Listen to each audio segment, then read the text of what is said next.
So how many times have you been like, sit up straight in your chair, right? Or, we don't run in the house or whatever.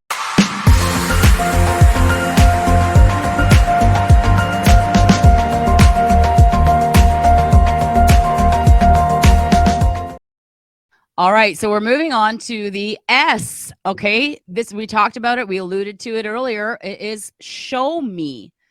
So how many times have you been like, sit up straight in your chair, right? Or, we don't run in the house or whatever. You might have an image, and this might sound absolutely ridiculous to you, but you might have an image of what you think sitting straight up in the chair looks like. But if we're human beings, your child is a human being, and we see things in pictures, and just to validate my point or to solidify my point, don't think of a pink elephant. Don't think of a pink elephant right now. Don't think of a pink elephant standing in your living room. Like all you can think of is what?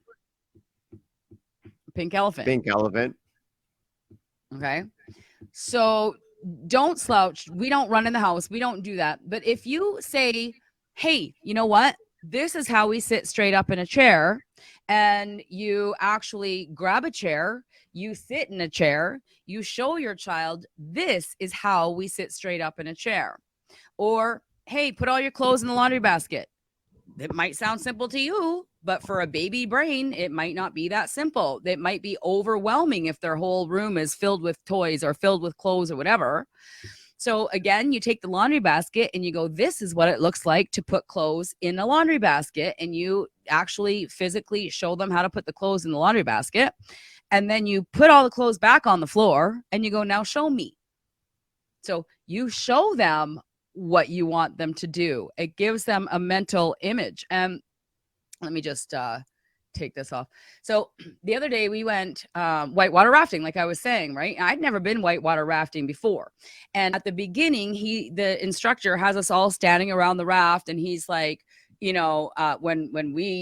when I say forward, we're all going to do forward. And he kind of like lectured us through, and Tom's thinking like, this isn't really going to give us all mental pictures because he's just lecturing at us. So he basically told us the rules outside of the boat. Then he got us into the raft, got us into the water. The very first thing he did was say, okay, that you have get out of, get into the water. It's like, if you fall out of the raft, we're going to role play now how to actually save your teammates, because we're all a team. We're going to show you how to save them. And so four of us got out of the raft into the water, and the other four practiced step 1, 2, 3, 4. We practiced grabbing onto their making eye contact was number 1. Then we grabbed onto their life jacket was number 2. Then we pushed them into the water was number 3. And then we stood up and fell back into the raft. And we actually physically did it before we went onto the river. How much does this make sense? If he just told us, grab it, push them down, pull them in, we would have no neural pathway developed on how to actually save our teammates, and somebody could potentially have gotten into trouble, right? We have to actually role play it out.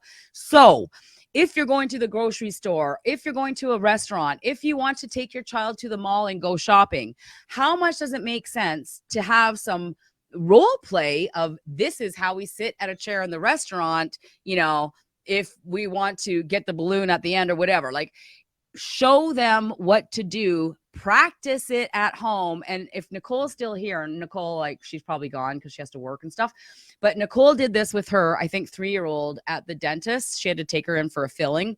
They practiced at home for about 2 weeks before actually going to the dentist. And the little one just kind of like went along and did everything. There was no screaming, there was no fear, there was no surprises. It was all practiced and role played in advance. Because if we take our children to a restaurant and we just nag at them the whole time, expecting them to listen because we are just talking, we're setting them and ourselves up for failure. How much does this make sense? Give us a like or something. Absolutely. Spot right on, Bonnie.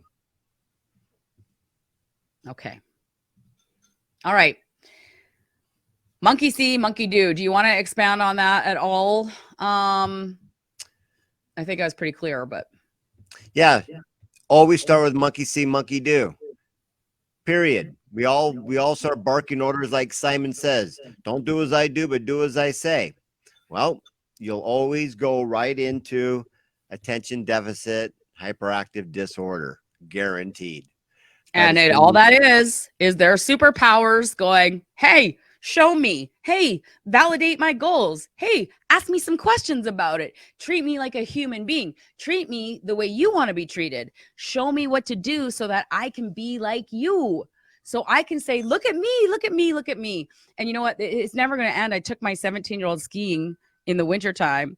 And like every single time we went down the hill, he's like, Mom, did you see how fast I went? Mom, did you see how fast I turned there? Oh, that was so cool. Mom, did you see me?